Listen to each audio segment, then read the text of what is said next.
ஒரு நாள் ஒரு மானும் முயலும் நண்பர்களாக இருந்துச்சா. அந்த காட்டில் இருந்த நரி அதை பார்த்துச்சா.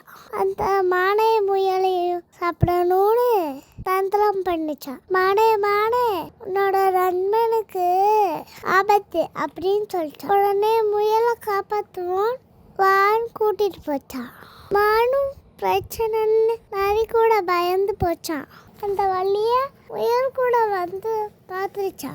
நம்ம நண்பன் நான் ஏன் நரி கூட போகுது, ரொம்ப டென்ஷனாக வேற இருக்கே, என்ன பிரச்சனையா இருக்கும் அப்படின்னு யோசிச்சா. மானை கூப்பிட்டுக்கிட்டே பின்னாடியே போச்சா. மானுக்கு முயல் கூப்பிட்டது காதலையே விழுகலை. முயலை துரத்து போய் மான்கிட்ட கேட்டுச்சா. என்னாச்சு நம்பா, எப்படி போறேன்னு கேட்டுச்சான். முயலை பார்த்த உடனே நரியோட தந்தரம் அந்த மானுக்கு புடிஞ்சிச்சா. நான் இந்த பக்கமும் முயலும் இந்த பக்கமும் போயிச்சான். யார பிடிக்காம தெரியாம நடுவுலயே நின்றுச்சா. தந்தரா பண்ண நரி கடைசியில வந்துருச்சா. இதுல இந்த என்ன தெரிஞ்சுக்கிறோம், அதான் தெரிஞ்சுக்க.